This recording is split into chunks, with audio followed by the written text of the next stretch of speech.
बढ़ता जवानी जैसे भाव पेट्रोल के। अरे बढ़ता जवानी जैसे भाव पेट्रोल के।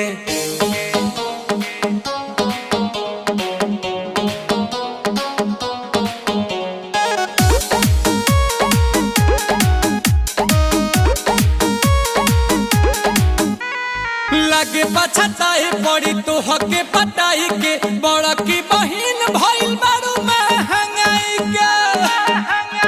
ए हो लागे पछताई पड़ी तो हके